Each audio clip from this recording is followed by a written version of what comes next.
I deserve to be here. Yes. But you know what? I am not done. I have more things to learn and just allow myself that grace and kindness and always that space to explore and reflect rather than wasting time beating myself up because, hey, there are better things to do. There are more productive things to do. There are more things to learn. Welcome to Nursing Beyond the Bedside. I'm Audrey, your host, and a nurse who pivoted my path several years ago. After 8 years as a critical care nurse, I was ready for change. I craved higher pay and more flexibility, but was struggling to find a clear path forward. Fast forward through positions in recruiting, customer success, and marketing, and many lessons learned along the way. Today, I run Pivot Path, a company dedicated to empowering nurses to redefine their careers. This podcast is designed to help you navigate the journey from clinical bedside nursing to a fulfilling career that aligns with your passions and goals.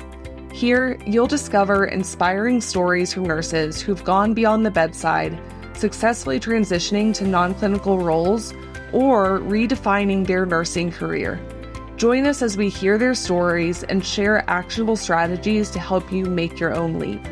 Whether you're a new listener curious about what lies beyond the bedside, or a returning audience member in need of some fresh motivation, this podcast is your go-to resource for exploring new opportunities that can transform your career. Let's get started.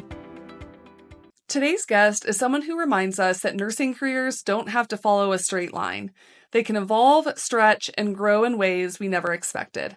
We're joined by Cindy Gillespie, a nurse leader with over 20 years of experience across oncology care, team management, and health tech innovation. Cindy began her career at the bedside, building programs and leading teams in outpatient infusion.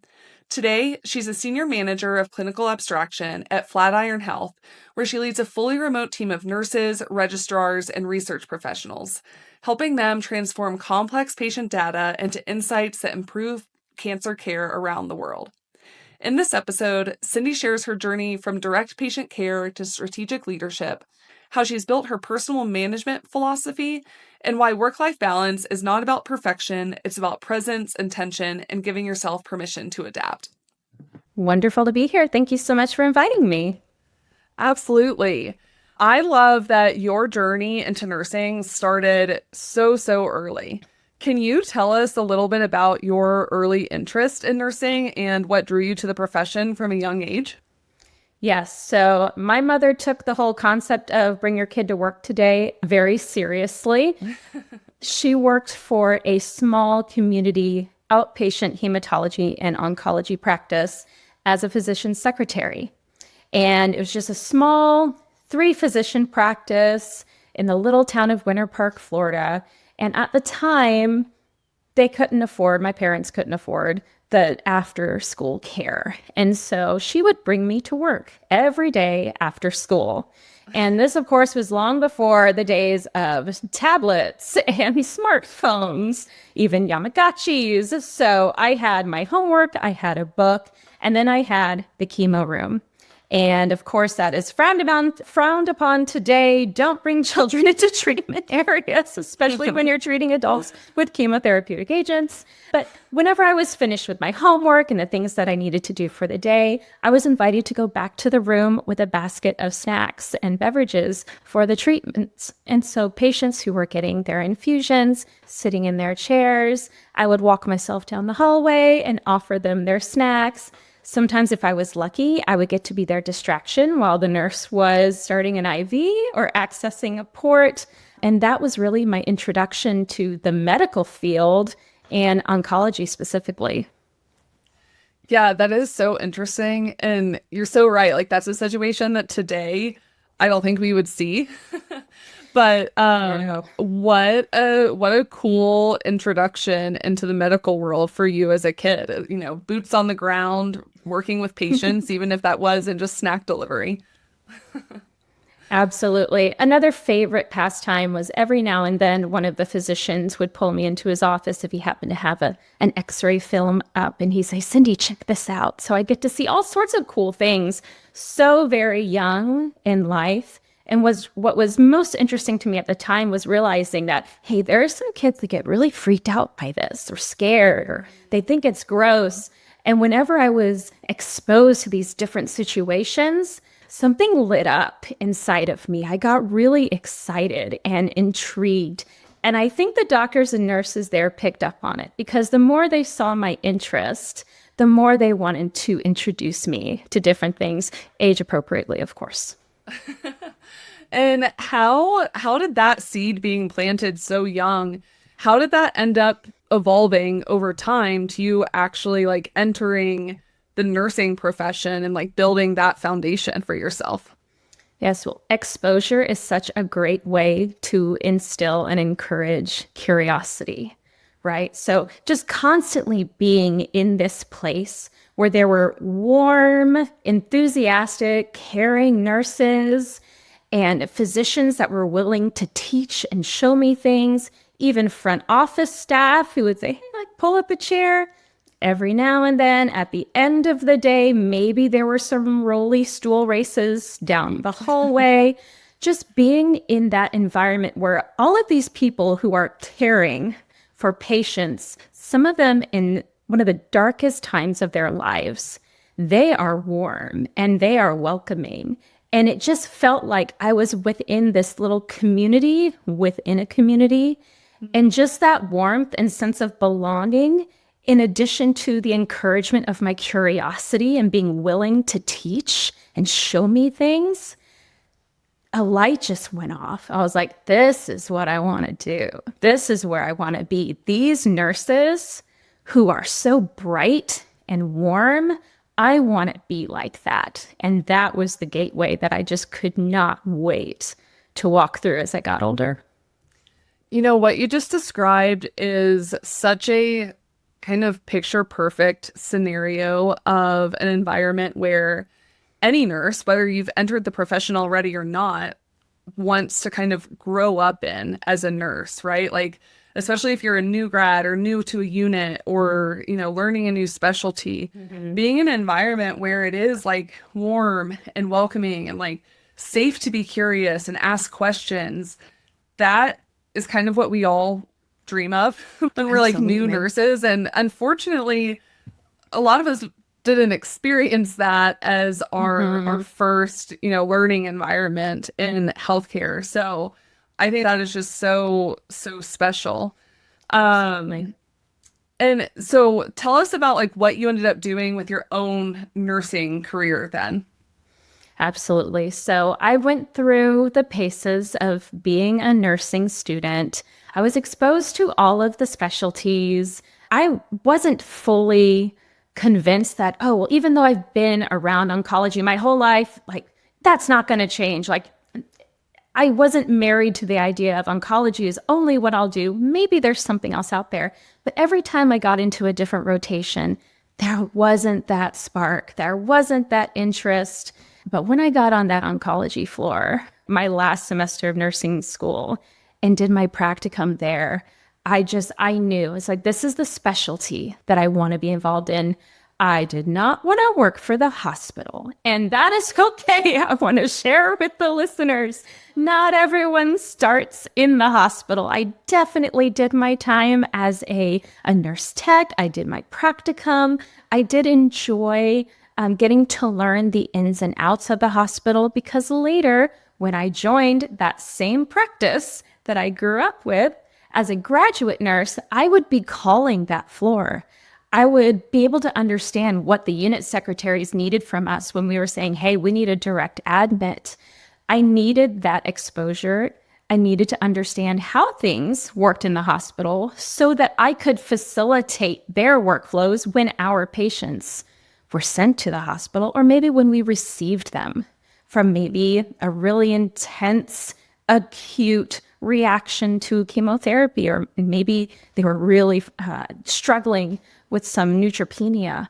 So at least I had that foundation, understanding the ways of the hospital.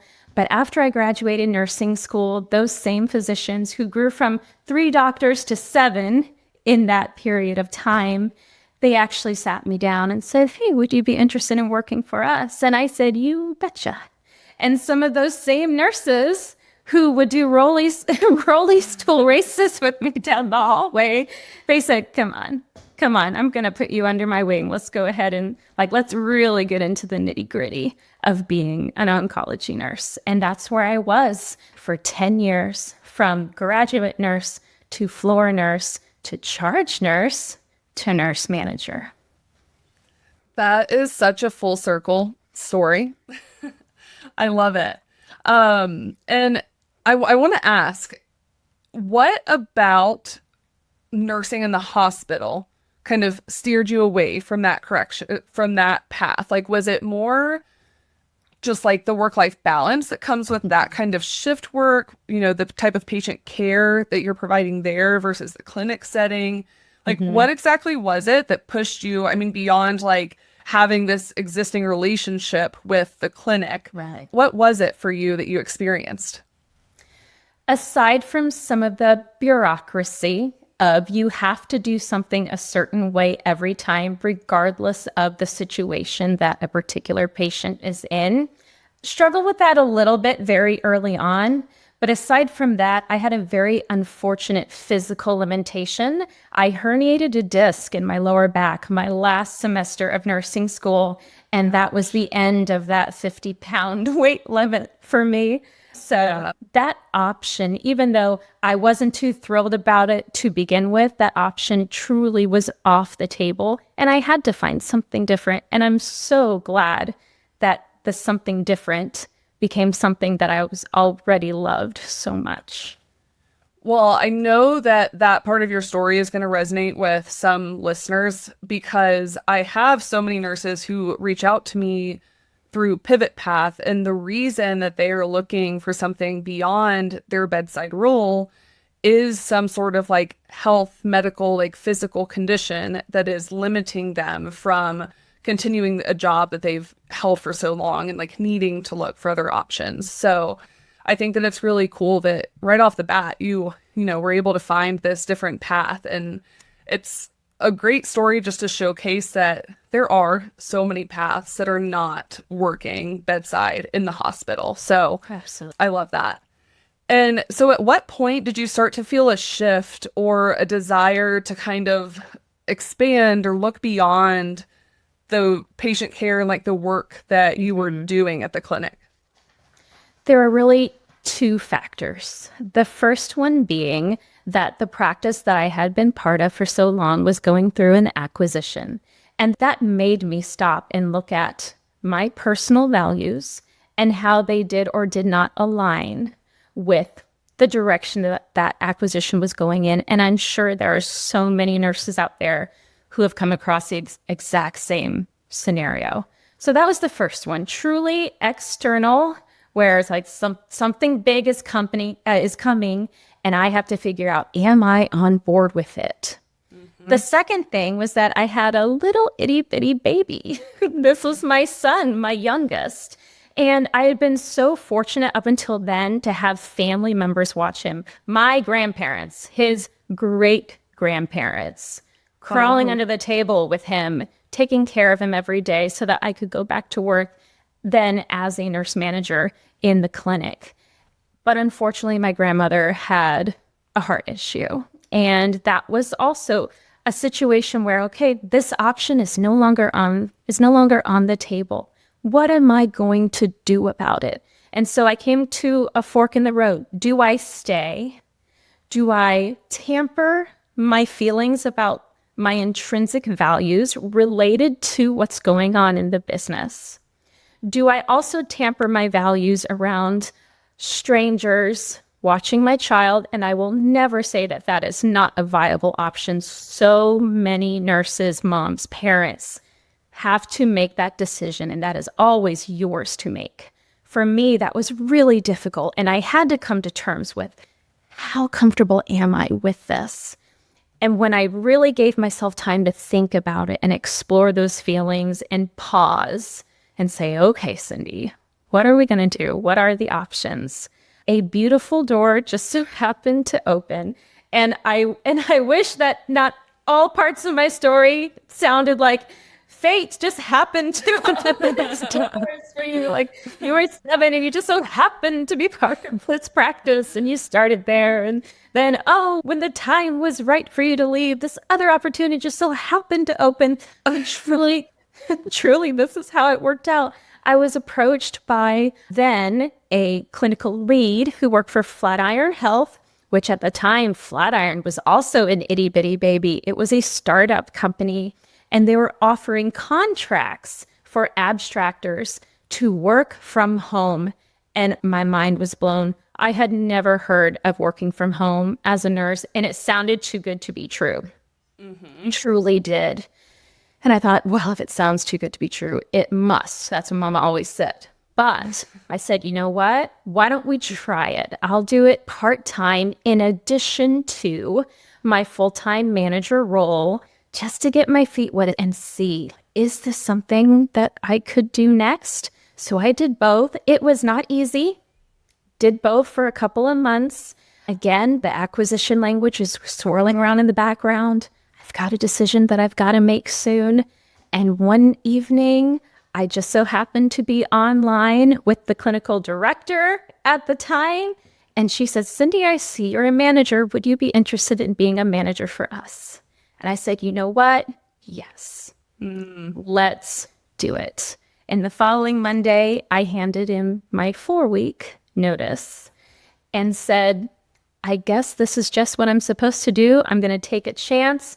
May have taken some convincing of my husband, who was a little wary of the startup and the idea of leaving bedside, because he had never heard of a stay-at-home nurse. What is Right. this? Right. So there are lots of really deep conversations, and they all started with assessing my values, understanding that I can make a choice here. I'm going to explore my options, and I'm going to allow myself to try something new, to be uncomfortable, to be a little scared. And if I fail, I'm going to accept that as well. But I gotta at least try. I love so much about that, starting with the pausing to reflect on your values, because I think that is such an important step in any career pivot. You know, before you're making a change, a career change, it's a big change. I think that it's so crucial to evaluate what it is that's most important to you. What are your values that you really want to stand by? What are your priorities going into this next chapter? You know, is it staying at home? Is it better work-life balance, but maybe still going into work even some days out of the week? Is it pay? Like, there's all of these different things that are going to have different weight at different stages that we're in life. And so I think that pausing to really give that the reflection that it deserves is such a crucial step. And your story does sound a little bit like a Cinderella story. But I will say, I think that truly opportunities come when you are like pausing, being intentional. You're reflecting on like what is important to you and what is going to like how that's going to play into your next step. And I truly, you know, it sounds a little bit woo-woo, but I do think that the universe has a way of kind of like responding to this intentionality and, you know, like the things that the energy that you're putting out around like what's important to you in that next step. Absolutely. Absolutely. And I'm so glad that you also touched on that, because the idea of pause and reflect also relates to something that I like to say to myself and to my team is that reactivity is a choice. When something comes up and you feel something bubbling up inside of you, you want to react. Maybe it's your fight, flight, or freeze. And, you know, the word trigger is a hot word right now. What are my triggers? What are the things that bother me? And rather than just being bothered and then go from there, right? I respond with an action. I respond with like not checking my face. I respond with words that maybe are less than kind and constructive in the moment. It's so easy to do that, right? But one thing that I've learned over time is training myself to take a deep breath and just, all right, I am feeling this thing. Something is getting bothered.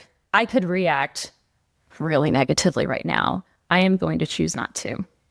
Now, what am I going to do? Am I going to say, you know what? Maybe it's a direct report who's talking to me.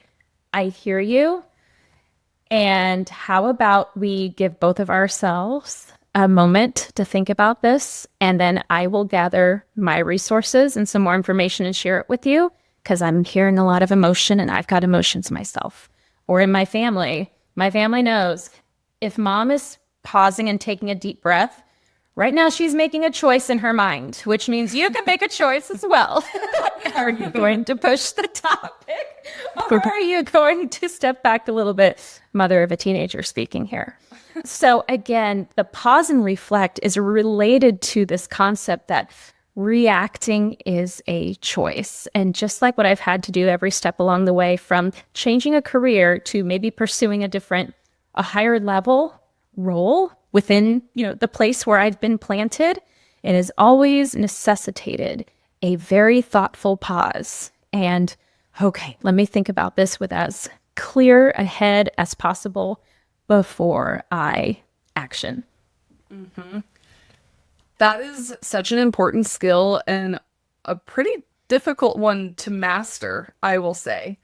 I think especially coming from a bedside nursing environment where things are just coming at you so quickly and you don't necessarily always feel like you have the time to pause and reflect. Absolutely. How do you have any advice on how to practice or how to kind of hone in on that skill, even when you're working in high pressure, like fast paced environments? Absolutely. And truthfully, I do have the luxury right now in the role that I'm in. No one is dying. No one is coding. No one is bleeding out. There are no signs of stroke on the Zoom in front of me right now. And so I want to recognize and acknowledge that, yes, there are times where the instinct that we have as nurses to act in response to an emergency is very different from something that, while it is high stress, it isn't at the expense of someone's life. Potentially. So totally. I will say, when I was at bedside and a patient was having a reaction to rituximab in the chair, I did not collect myself and say, how am I going to respond to this? I'm turning off the drip, getting some saline, pushing diphenhydramine, and getting the doctor, right? Right. Let's just clear that up right now. But everywhere else, it's the identification of what bothers me, and I'll share a personal one. What bothers me in my professional role?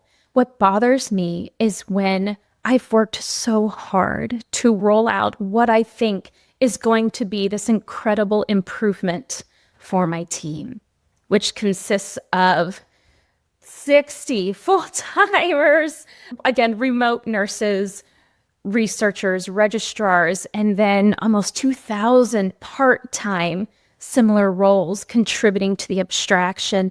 And I worked so hard on something. I'm like, this is going to be it. This is going to fix things. I've learned not to say that anymore. This is going to at least make things better. And then I receive feedback via survey or verbally during a one-to-one where someone says, actually, it's caused a few more problems. Or it's actually not, I'm still spending just as much time on this, or that was great, thank you, but there's this other problem that we really need to solve. And then internally, it kind of takes the wind out of my sails, because all I want to do is to make things better for other people.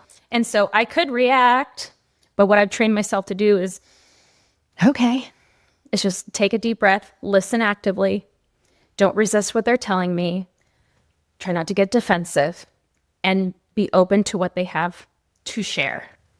And then say, okay, that did not go according to plan.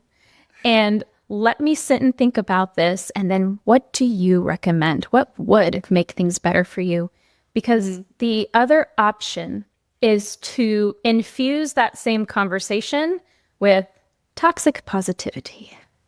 And that is to say, oh, but it's going to get better. And you just haven't been able to do it long enough. And to steamroll the constructive, radically candid feedback coming from brilliant professionals who can and should provide that feedback to me, and just saying, oh, it's going to get better.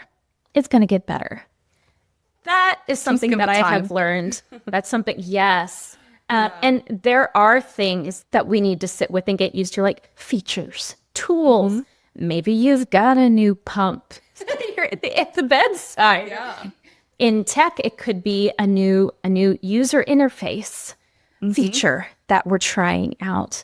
But I can't just say, oh, it'll get better. Just keep trying.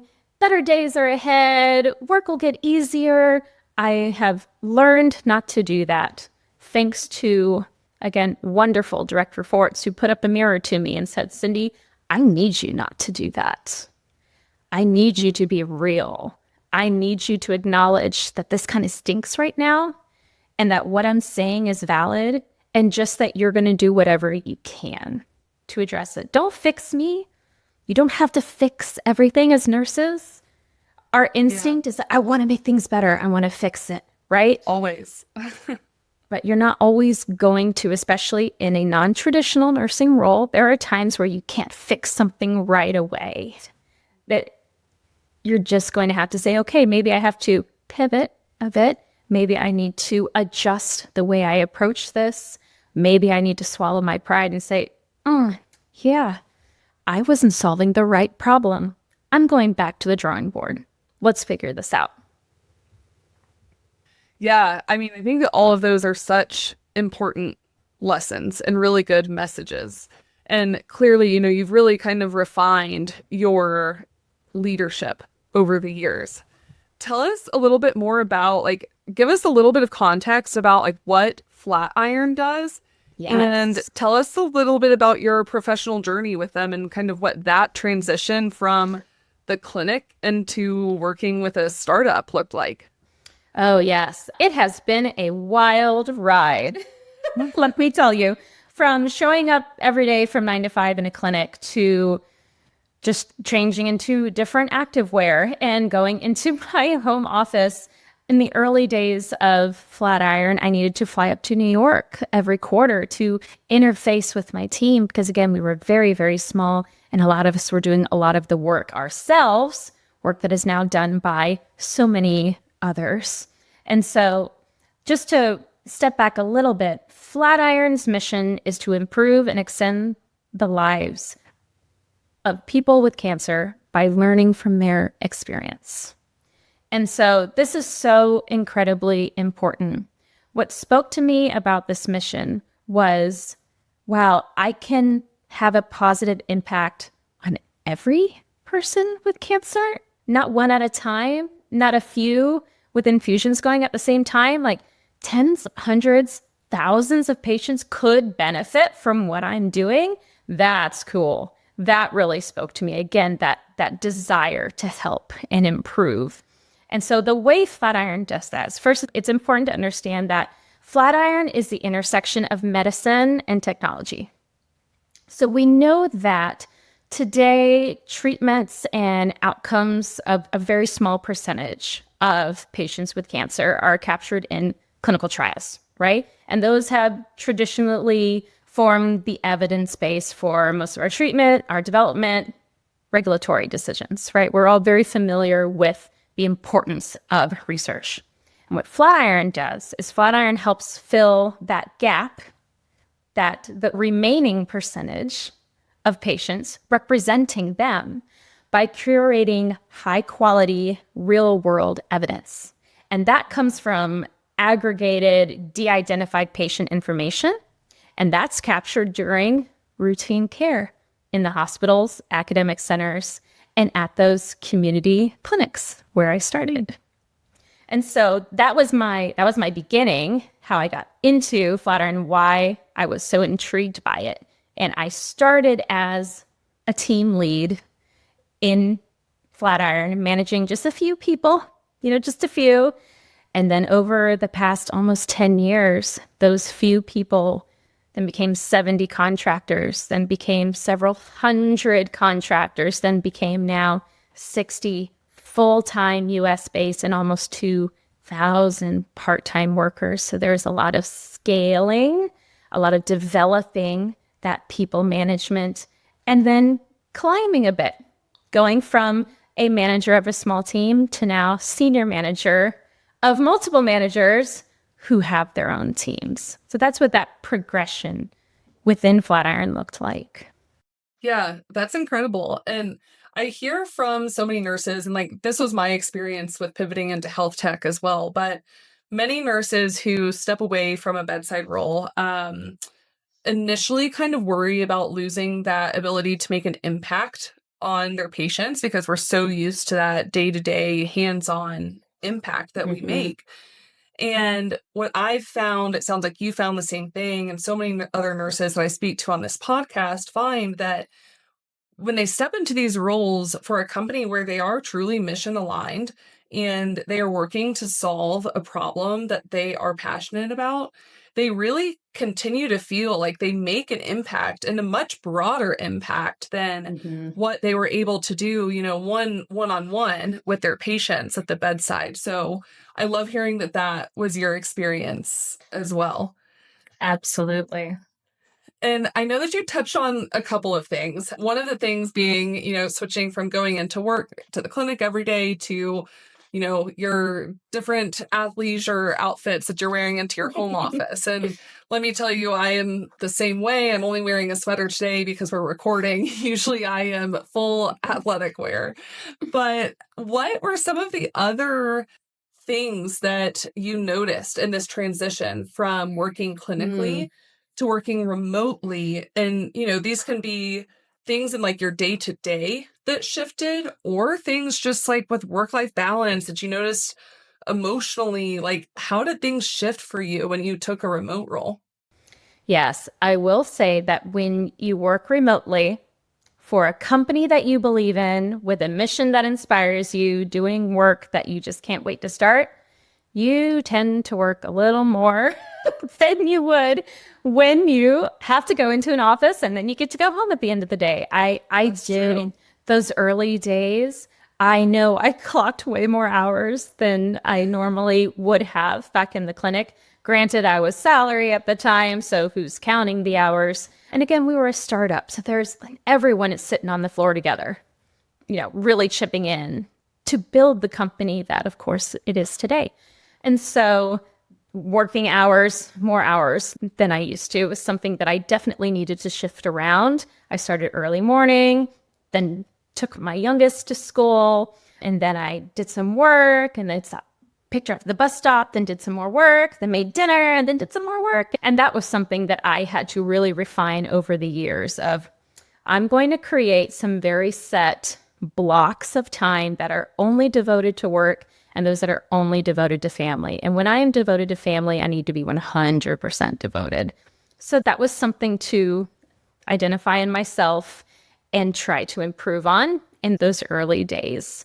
The other thing is that when I moved into a role that was more health tech, first of all, I had never really made my own slides. I had never used Google Slides before joining this role. And suddenly I was being tasked with teaching our 70 contractors all about the brand new melanoma data mart that we were creating. And they said, oh, we'll just put them in slides. And I had a deer in headlights moment for a second of, I have never used Google Slides. Later down the line, someone says, oh, we'll just put it in sheets and make a pivot table. I'm sorry, but I have not made a pivot table. I did not go to nursing school for that. And so I had a few of those moments of, what have I done? I do not know how to do those things.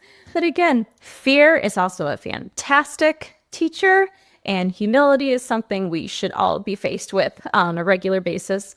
And so I said, okay, I've got to teach myself, or I would find someone who I saw that, ooh, you made a really cool slide deck. Can you show me how you set that up? And just found good mentors who absolutely knew what they were doing while I was figuring out what I was doing. I'm so incredibly thankful for them. And now today, man, you asked me to create a pivot table. No problem. No problem. Lots of learning things on the job and learning to be comfortable with that. Mm-hmm. And both of the things that you called out are key.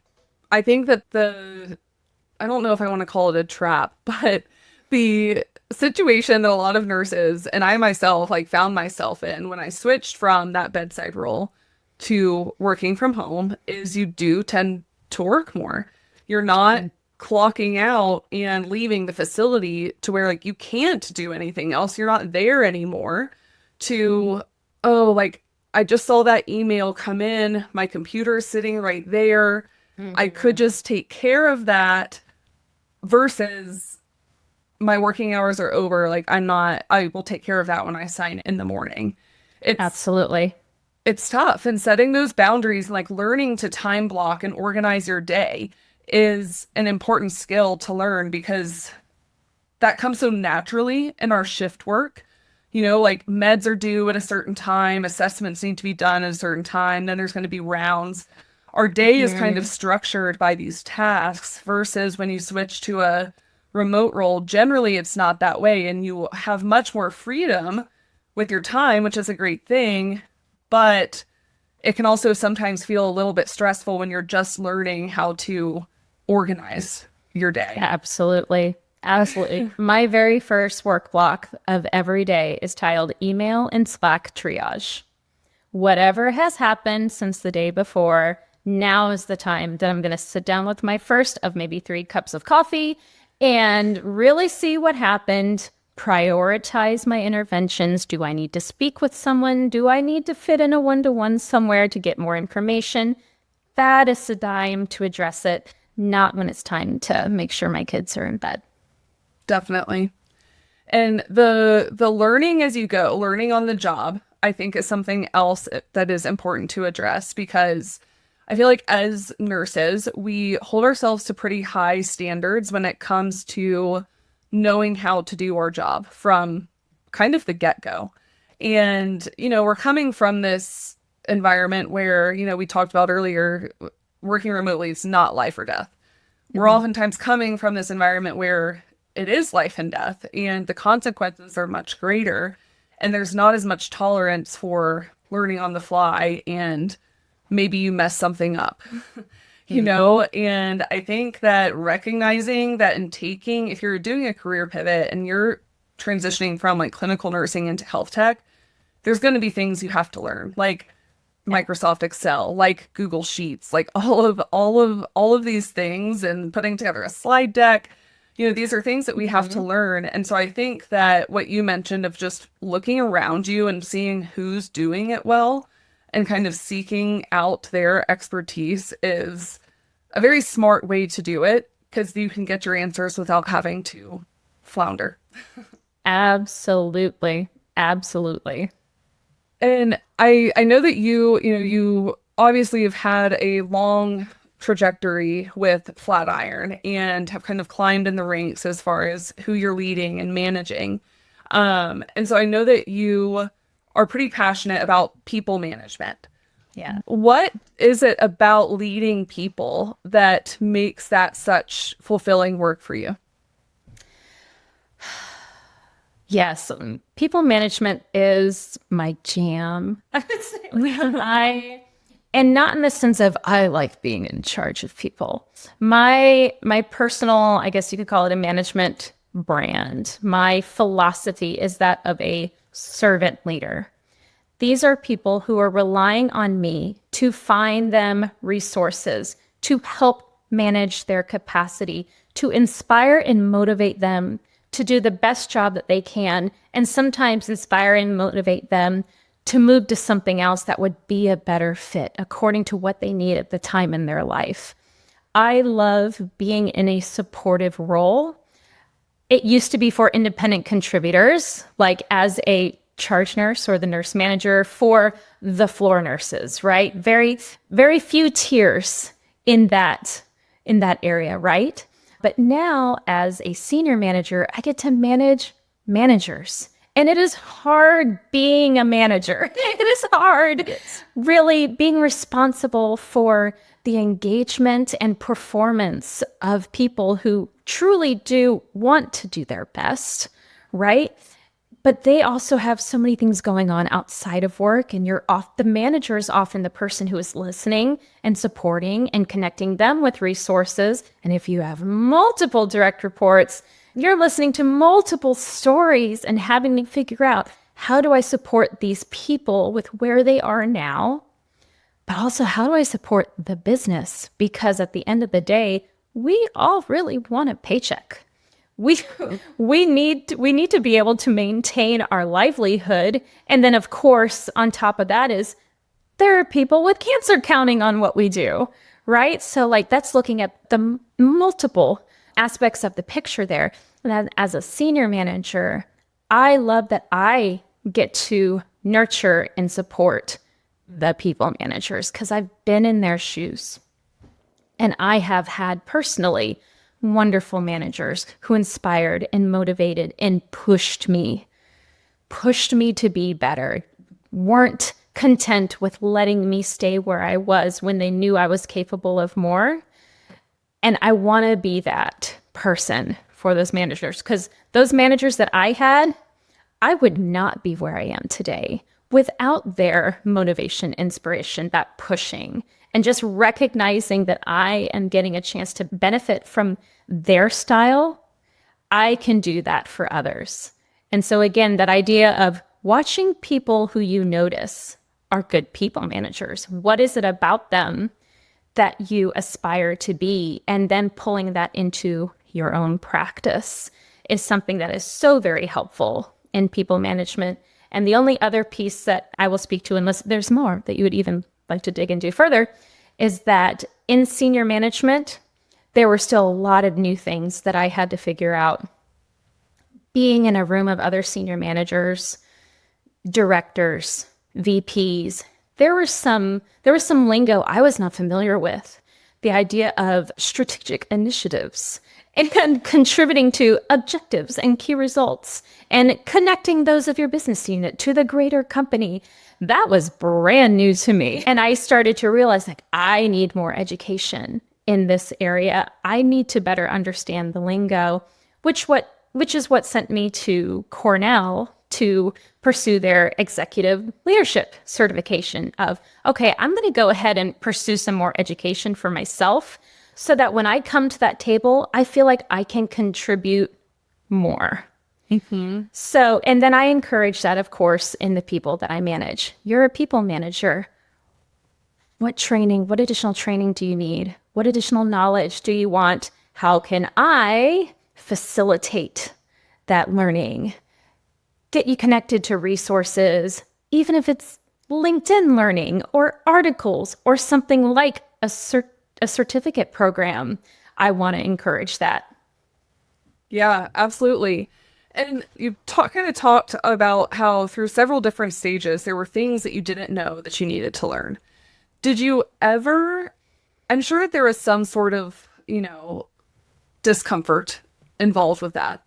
But did you ever experience like imposter syndrome? Like the feeling of, like, what are they thinking putting me in this role? Like, who am I to do this?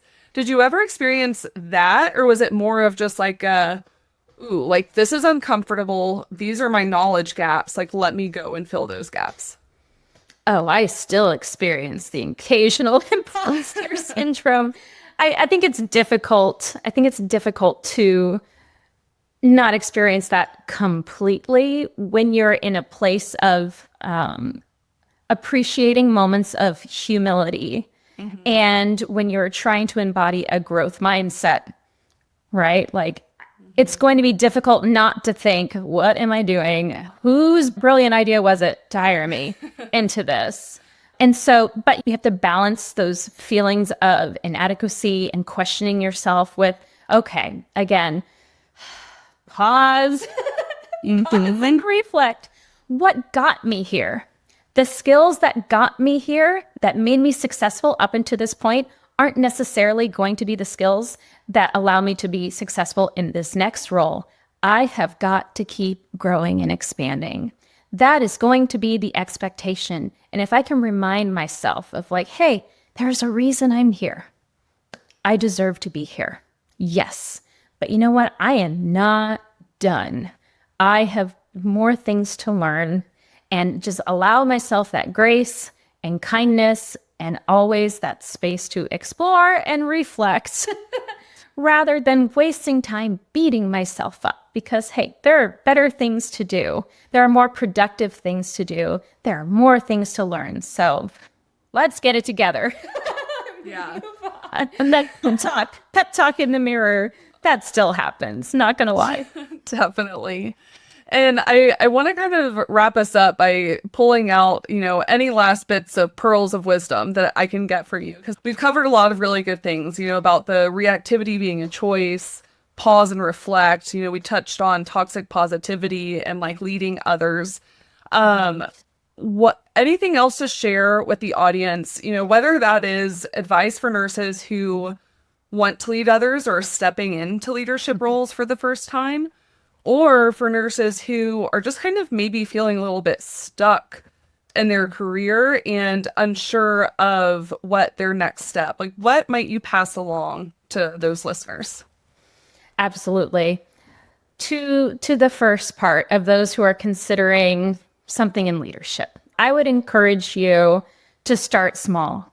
Is there a passion project that you've been thinking of? Is there an initiative that you can start up where you are already? When I was in the clinic, for me, it was patient education. And so before I became a charge nurse, before I became a nurse manager, I said, I would like to rethink the patient education program. And I asked them about that and was able to get a taste for improving resources and teaching and leading a project. And so if you start small with something that interests you, that could either confirm or deny that leadership is something that you should get into. And leadership and management are two different things. People management is overseeing and supporting specific people and their needs, right? Their performance. That is very different from leadership, which is where you are providing a light and you're providing guidance to those around you, whether you're in a role that is within the hierarchy higher than them or not. You can be a leader wherever you are. So maybe start small and try something that would allow you to flex those skills. And always find someone that you admire and figure out what is it about them? What is it about the things that they do that really motivates me? And try to ask them to be your mentor. Try to fashion yourself against some of their, after their practices or maybe the way they word things. So that's the piece I would say about the leadership. For those who feel stuck, I want to offer a word of encouragement. My dear, you are not stuck. You are where you are right now. But there are so many other avenues out there.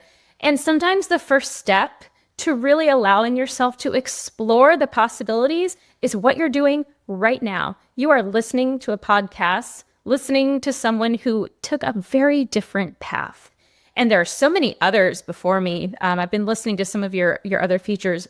So fascinating. Please keep listening. If I'm the first one, keep listening to the others. They have some fantastic experiences to share with you. Get into LinkedIn. Are there companies with missions that really inspire you? Are there roles that kind of light you up? If someone is talking about a certain technological advancement or research or being in utilization review or a pharmaceutical rep, and then something just kind of lights you up inside and makes your heart skip a beat, don't let that go. Pursue it, research it, see what's out there, because you're not stuck. There is so much more, and I just want to encourage you to allow yourself the space and time to think about, what do I want? What am I good at? What are my skills, and how can they apply to other things? And just realize that there could very well be another door opening for you very soon, or maybe even later. And please just be encouraged to go through it when it presents itself. If you'd like to connect with Cindy after today's show, you can find her LinkedIn in the show notes below. Thanks for tuning in. Don't forget to hit subscribe to keep up with our latest episodes.